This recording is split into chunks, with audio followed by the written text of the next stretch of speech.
Bakit, why is it an issue for them? Itong DILG. Bakit ang dami nyo maniobra para...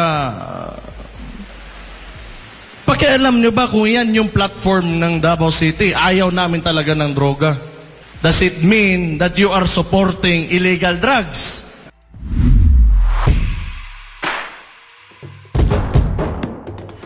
Itong si BBM, yung klase ng presidente na he will address, like current issues.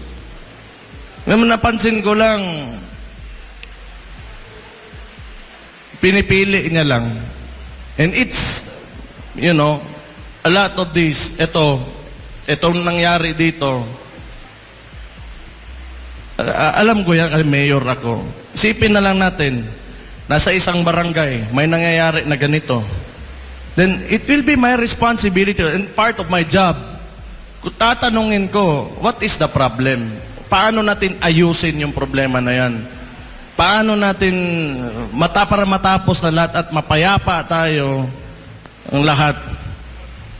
Pero wala akong makitang attempt talaga from this administration na gawin yun. All they do, pagkatapos ito, marami na naman yung mangyari sa Davao. Katulad nung, ito talaga. Ako, mayor ako. Ayaw ko yung mga tao sa Davao, bangag. Ayaw ko ng drugs, di ba? Ayaw ko ng mga tao doon kumakain ng sabo o ano-ano dyan. So, wala naman talagang sinabi ko, I'm declaring war on drugs. This city is against drugs. O anong ginawa nila? Nirelieve nila 36 ka pulis. Wala naman ako inutusan. Tanga talaga.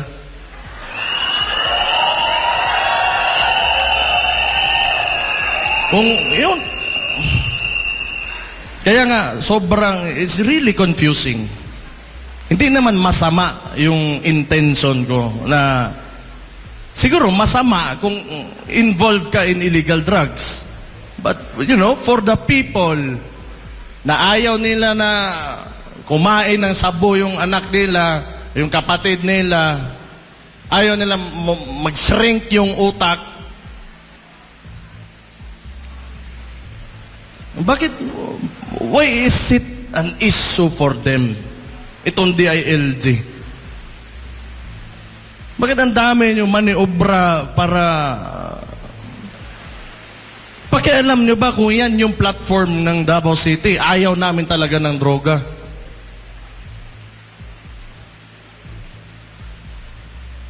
What? So,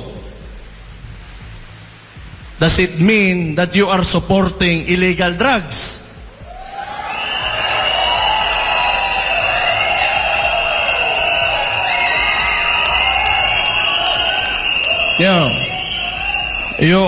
The declaration on war on drugs is because I am concerned of the welfare of the Davaoenos.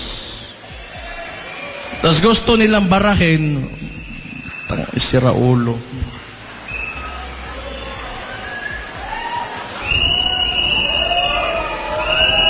Ang daming